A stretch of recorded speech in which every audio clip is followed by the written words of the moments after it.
네, 이번 시간은 다섯 번째 파트인 회의 기획 및 의전 실무입니다. 제가 앞서 모듈 A 잠깐 설명드릴 때 이 5개의 파트가 거의 비슷한 질문이 문제가 출제가 되고는 합니다만 플러스 마이너스 10% 정도는 조금 중요도가 좀 가미가 돼서 첫 번째 파트, 두 번째 파트가 가장 문제수가 좀 많고요.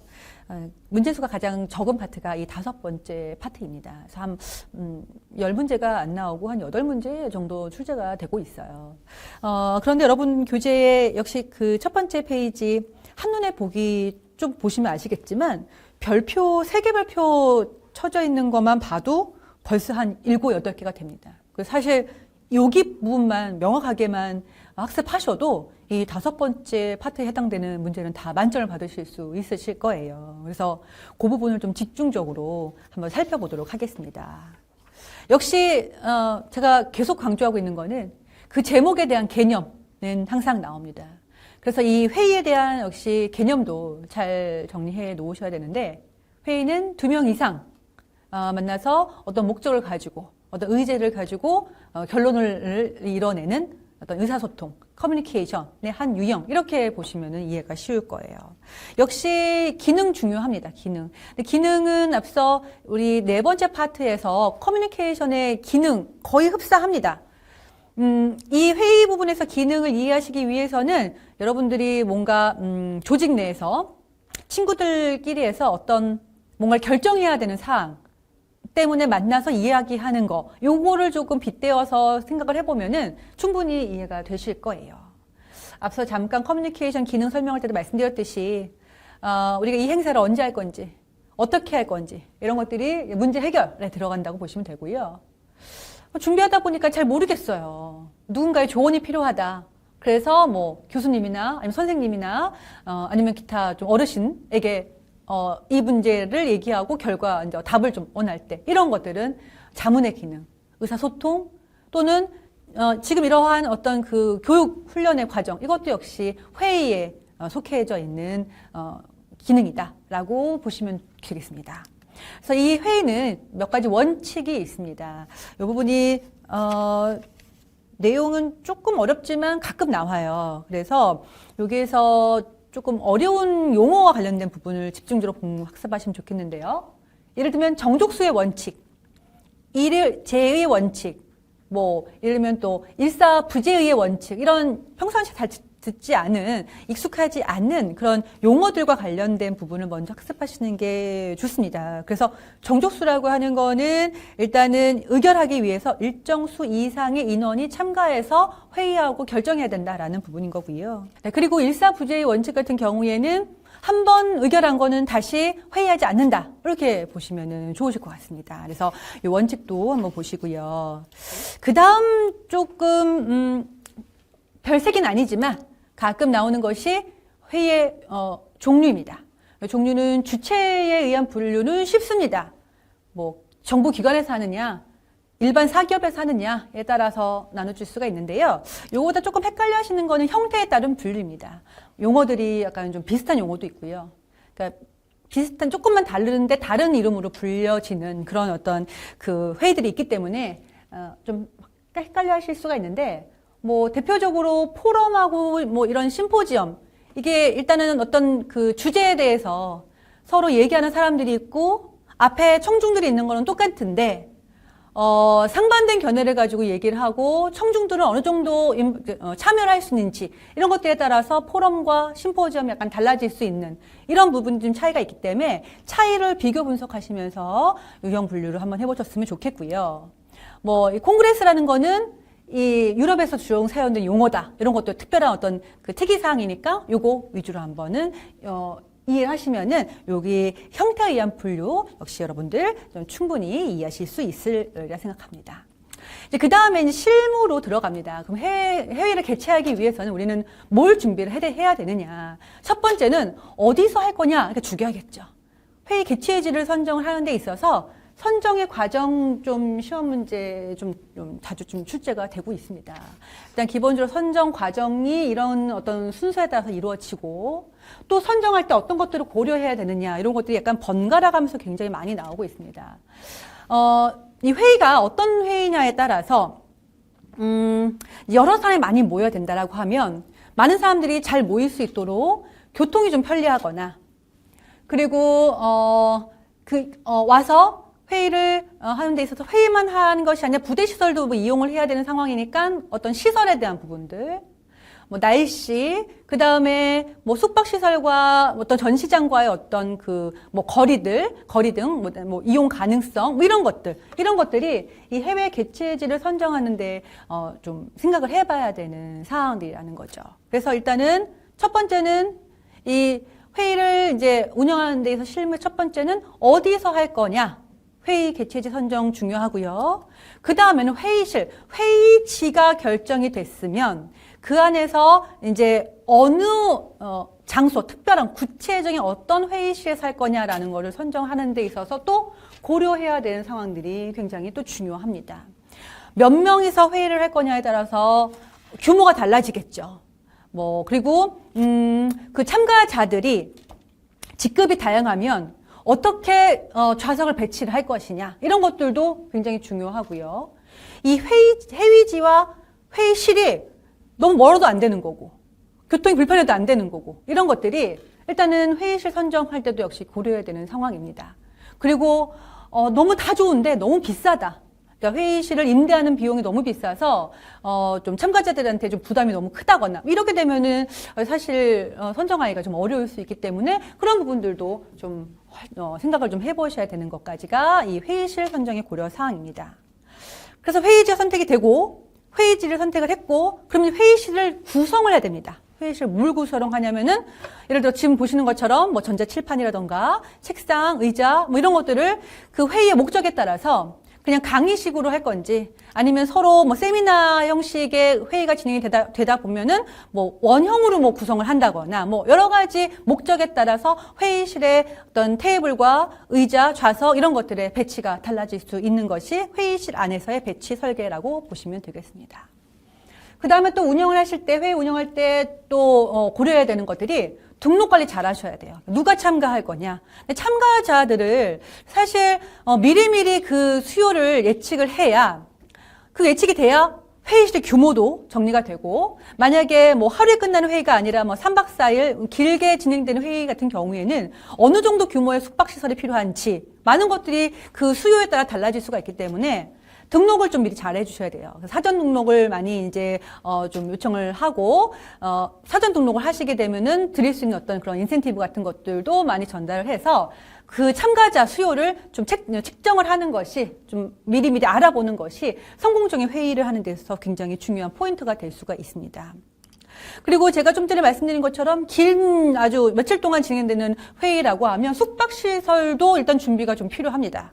뭐 알아서 하세요라고 하면은 그 참가하기가 좀 어려울 수가 있기 때문에 일단은 그 행사의 특색에 따라서 숙박시설도 좀 달라질 수가 있겠고 여기 또 숙박시설 선정하는 데 있어서 고려사항 역시 앞서 회의지를 선택할 때 고려사항, 회의실을 선택할 때 또 보시는 것처럼 숙박 장소를 선정할 때 고려사항 어떤 기준으로 선택을 해야 되는지 그 기준들이 굉장히 중요하니까 요 세 가지 부분은 번갈아 가면서 계속 시험에 나오고 있으니까요. 여러분들 같이 한번 살펴보셨으면 좋겠습니다.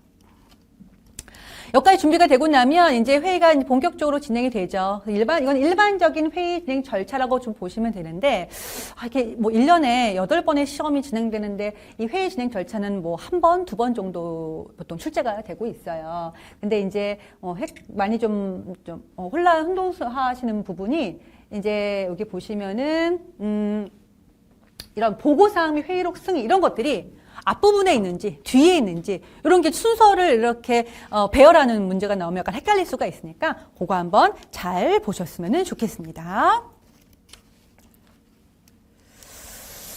그 다음은 의전입니다. 의전. 의전은 커뮤니케이션의 한 부분이기도 하고요. 근데 대상이 좀 다릅니다.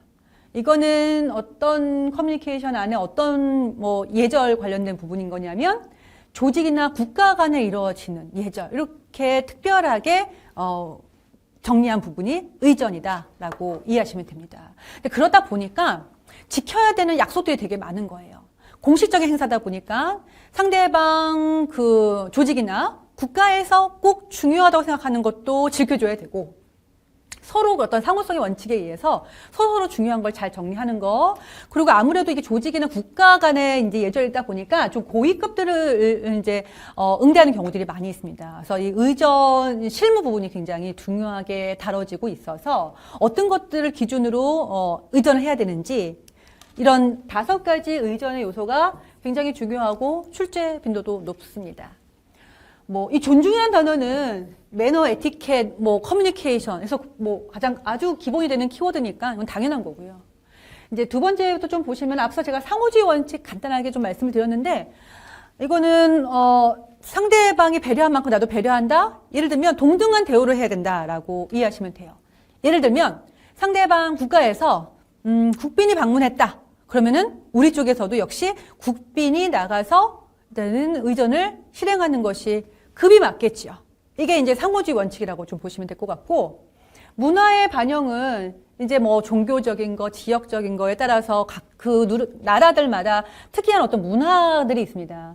여러분 이제 의전을 할 때는 그 문화를 잘 고려해서 뭐 식사라든가 용모 복장이라든가 뭐 아니면은 여러 가지 의전의 방법이라든가 이런 것들이 반영이 된 것들로 이루어져야 된다는 거죠.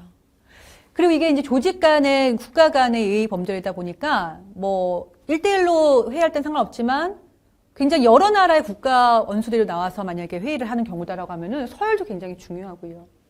그리고, 주빈이 있다면, 주빈의 오른쪽부터가, 우선시 되고 있다. 이런 기준이 있어야 좌석을 배치한다거나, 먼저 뭐, 발언권의 순서라든가, 등장의 순서, 이런 것들이, 서로 불편하지 않고 기분 나쁘지 않게 예의를 갖춰서 보여줄 수 있다라고 하는 거죠. 그래서 이 5개의 5R 요소 잘 기억하셨으면 좋겠습니다. 그 다음에 이제 의전을 이제 실제적으로 이제 행함에 있어서 가장 중요한 거는 이제 상대방의 어떤 그 조직이나 국가에 누군가가 와서 이제 의전을 해야 돼요. 근데 이 사람이 그러면은 어떤 일정으로 어떤 동선으로 움직일 것인지 일단 그 일정에 따라서 현장 답사를 해야 되고 계획을 세워야 되고 그분이 어떤 장소에 가서 들어가고 나오고 들어가서 그 안에서 어떤 일을 함에 있어서 자리를 어디에 배치를 해드려야 되고 이분이 이제 묵으시는 호텔은 어떤 급의 호텔로 있어야 되고 뭐 식사를 대접하는 데 있어서 어떤 것들을 주요하게 좀 고려해야 되는지 이런 것들이 행사를 계획하는데 다 포함되어지는 내용들이다라고 보면 될 것 같습니다. 특히 여기서 가장 중요한 거는 여기 첫 번째입니다. 사전 정보 확인하기. 의전을 잘하시기 위해서는 상대방의 특성을 아주 면밀하게 잘 파악하는 것이 좋습니다. 그 의전 대상자의 기호를 일단은 파악하셔서 호텔에 숙박을 하는 데 있어서 선호하는 어떤 예를 들면은 식사가 있을 수도 있고, 뭐 구조가 될 수도 있고, 요청사항이, 특별한 요청사항이 있을 수도 있고, 이런 것들을 사전 정보에서 명확하게 파악을 해야, 그 다음에 영접의 단계, 직접 만나서 의전하는 단계에서 문제가 발생하지 않아요. 그래서 사전 정보 확인할 때 이런 다양한 것들을 다 파악해야 된다라고 이해하시면 좋으실 것 같고요. 호텔에서 아까 다 말씀을 드렸고, 레셉션 같은 경우에는 이런 이제 레스토랑에서 이루어지고 있는 오찬, 아니면 조찬, 오찬 이런 것들이라고 말씀을 드릴 수가 있겠는데 이거는 다 이해되실 거고 마지막에 기타 쪽에서 보시면은 환송 후 선물이 보통 나옵니다. 선물에 관련된 부분이 약간 가끔 이제 시험에 나오는데 어떤 선물을 해야 되느냐에 대한 문제입니다. 일반적으로는 가장 최고급 선물이면 좋겠다라고 생각을 할 수 있는데요. 사실 그런 부분도 있지만 조직 간, 국가 간의 어떤 그 커뮤니케이션이다 보니까 그 조직의, 그 국가의 어떤 그 시그니처가 될 수 있는 어떤 특별한 의미가 담겨져 있는 선물을 주고받는 거. 이것이 조금은 더 이런 의전에서의 목적을 달성할 수 있는 적절한 선물이라고 좀 볼 수가 있습니다. 그래서 우리나라의 현재 지금 가장 주력 상품이 뭐냐. 가장, 홍보하고 싶은, 그리고 자랑하고 싶은 이게 뭐냐. 이런 것들이 선물의 기준이 될 수 있다라고 좀 보시면 좋겠습니다. 다음은 연회장 준비 작업도 한번 읽어보셨으면 좋겠고요. 그래서 이 의전 업무 관련해서 한번 문제를 하나 풀어보도록 하겠습니다. 다음 중 의전 업무에 있어 설명으로 적절하지 않은 것입니다. 일단은 제가 앞서 의전을 준비하는 데 있어서 가장 중요한 건 사전 정보 파악해야 된다라고 말씀드렸잖아요. 그래서 일단은 사전 예약, 사후 관리까지. 의전이 끝나고 나서 만족하셨는지까지 또 확인해 보는 건 되게 중요한 거, 이건 적절한 거고요. 답은 일단 4번. 보시는 것처럼, 여기까지는 맞아요. 여기까지는. 의식과 의례를 갖춘 행사를 의미하는 거 맞고, 또 규칙에서 벗어나면 안 됩니다. 아까 말씀드렸던 의전의 5R 요소를 잘 지켜가면서 하셔야 돼요. 그런데 VIP 고객에게도 이걸 따르도록 강요해야 된다라는 것에서 일단은 오류가 있습니다. 일단은 이 의전에서의 가장 핵심은 VIP입니다. 그 VIP의 상황에 맞춰서, 일정에 맞춰서, 기호에 맞춰서, 잘 해줘야 일단 만족감이 올라가고 그 회의와 의전이 성공했다라고 볼 수가 있기 때문에 따르도록 강요한다. 이 부분에서 좀 틀렸다라고 볼 수가 있겠습니다. 서열 보시면 될 것 같고, 서열에서는 관례상 서열 좀 보시면 되는데요. 자주 나오는 부분은 아니지만 기준만 좀 보시면 될 것 같습니다. 부부 중에서 누가 먼저, 성별 중에서 누가 먼저, 이런 식으로 연령에서 누가 먼저, 이 정도 기준 가지고 보시면 되겠습니다. 3번은 프레젠테이션인데요. 프레젠테이션이 여기 왜 들어가 있냐면은 회의하는 상황에서 프레젠테이션이 굉장히 많이 이루어지고 있기 때문에 프레젠테이션이 이 5번째 파트에 들어가져 있습니다. 똑같이 이제 커뮤니케이션 한 일종인데 조금 다른 거는 정해진 시간 안에 정해진 내용을 전달하는 거. 요게 프레젠테이션의 가장 큰 차이점, 특이한 점이라고 좀 볼 수가 있겠죠. 그래서 정해진 시간 안에 정해진 내용을 전달해야 되다 보니까 이 기획을 잘해야 돼요. 기획. 그러니까 딱 짜임새 있게 잘 준비를 해가지고 들어가야 시간 안에 내가 전달하려고 하는 내용을 잘 전달하고 끝낼 수 있다라고 하는 거죠. 그래서 누가 들을 건지, 어떤 목적으로 듣고 있는 건지, 어떤 장소에서 해야 되는지 이런 것들을 파악하는 게 중요하다고 하는 거죠. 제가 이 강의를 준비할 때, 이거 역시 이 강의도 거의 프레젠테이션이라고 볼 수 있습니다. 정해진 시간 안에 여러분들한테 이 내용을 좀 더 효과적으로 전달하기 위한 목적을 가지고 있는 거죠. 제가 여기 담당자분하고 연락했을 때 여러 가지 이제 여쭤봤습니다. 그 중에 하나가 장소도 많이 물어봤습니다. 제가 서서 해야 되느냐, 앉아서 해야 되느냐, 상반신만 나오냐, 다 나오냐, 왔다 갔다 할 수 있느냐, 서서 해야 되느냐, 한 자리에서만 해야 되느냐. 이런 것들을 파악을 해야 제가 장표를 구성하는 데 있어서도 지금 보시면 알겠지만 장표가 여기 이 왼쪽부터 오른쪽까지 꽉 차져 있는 게 아니라 한 3분의 2 정도만 장표가 있습니다. 이렇게 구성한 것도 제가 여기 서서 이제 설명을 할 때 여러분들이 저 때문에 이 내용이 좀 가려지면은 가독성이 떨어지다 보니까 그런 부분을 고려해서 장표를 준비하는 거 역시 프레젠테이션의 분석에서 하나의 이제 요소다라고 볼 수가 있는 거죠. 그래서 이런 것들을 3가지 3P 분석 잘 기억하셨으면 좋겠고요. 각각에서 살펴봐야 되는 내용인데 이 중에서 보셔야 되는 거 이 발표가 이 3번째 장 프레젠테이션에서는 가장 자주 나오는 많이 나오는 문제라고 좀 보시면 돼요. 그러니까 발표할 때 어떤 것들을 좀 고려해야 되느냐 해서 여러분 교재 보시면 발표 전달력이라고 하는 것이 있습니다. 그래서 전달할 때 일단 비언어직 요소 중요합니다. 예를 들어 표정도 중요하고 표정도 일단 그 상황에 맞는 표정이 일단 중요할 것 같고요. 시선을 어떻게 둘 것인지, 그다음에 자세를 어떻게 할 것인지 이런 것들도 좀 의미가 있는 거죠. 그리고 그러니까 프레젠테이션에 영향을 미칠 수가 있는 거죠.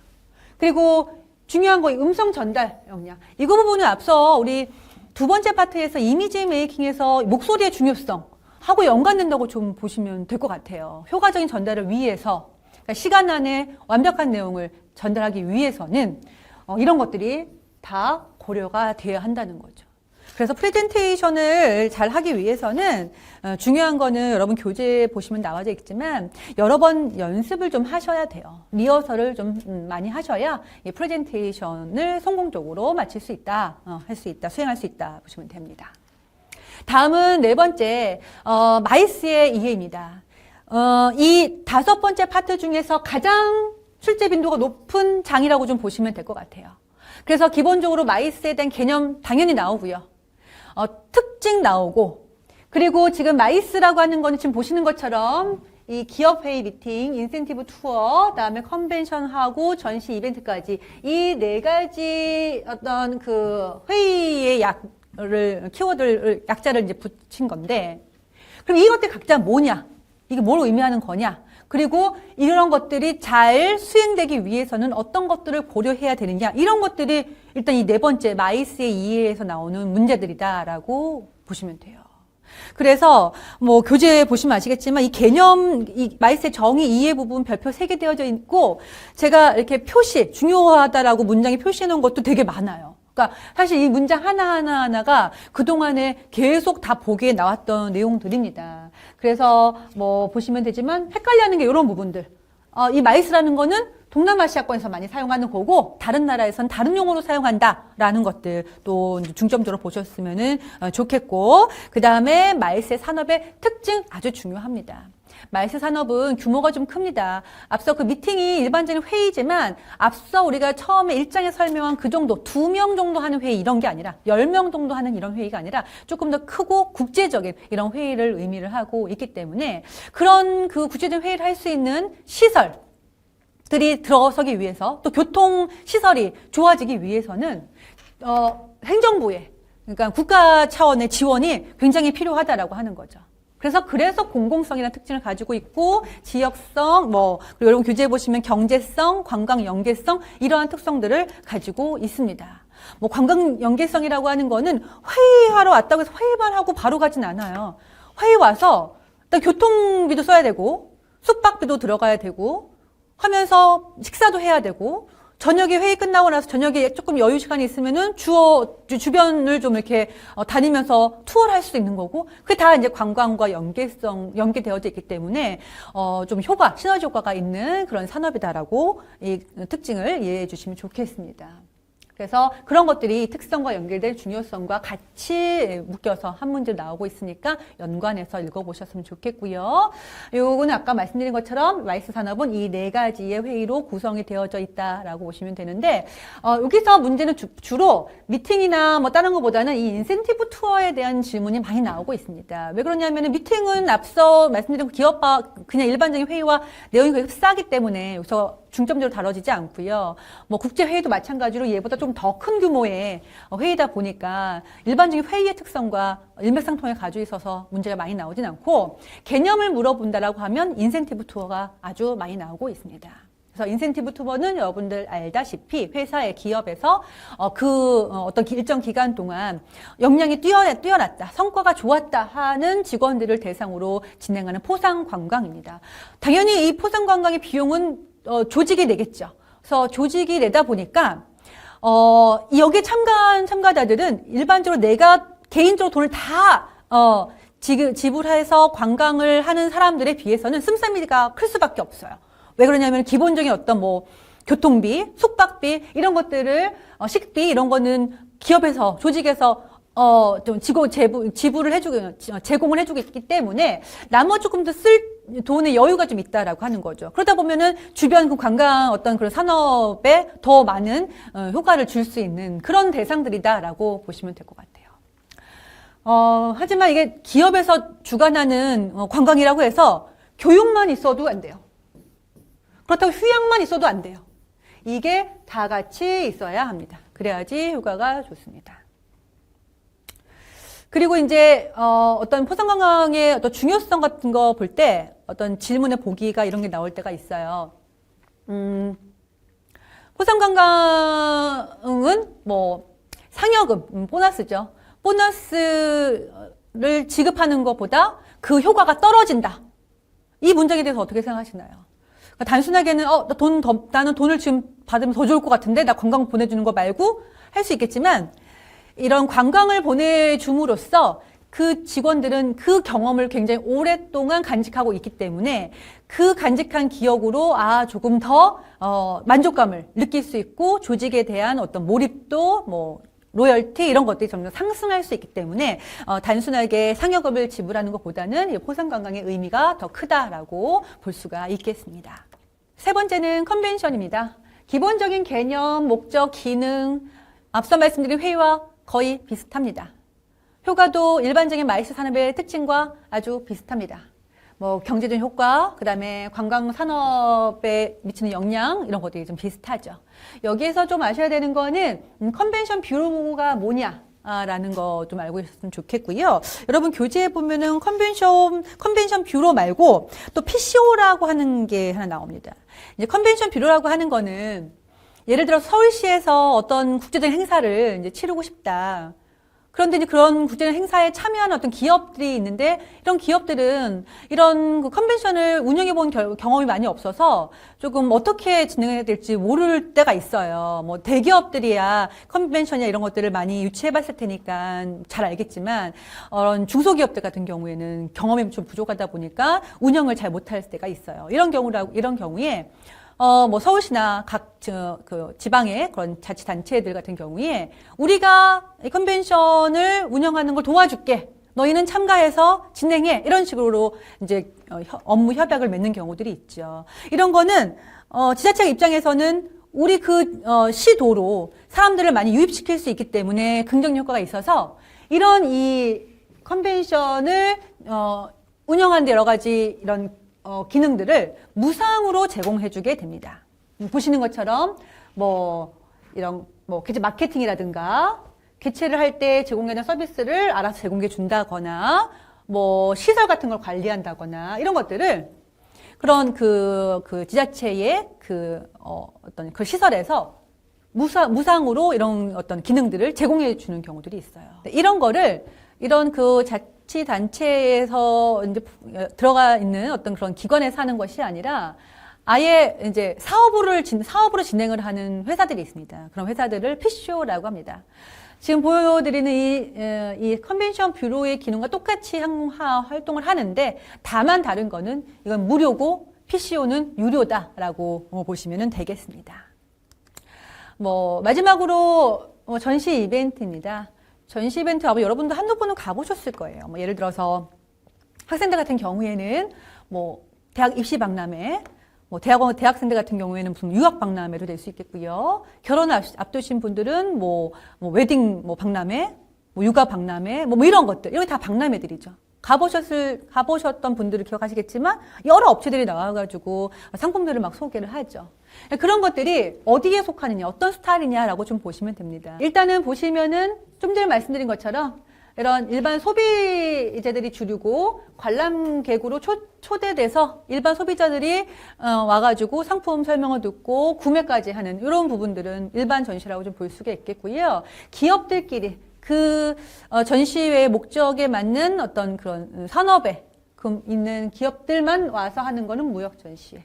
두 개가 섞여져 있는 형태로도 이루어질 수가 있습니다.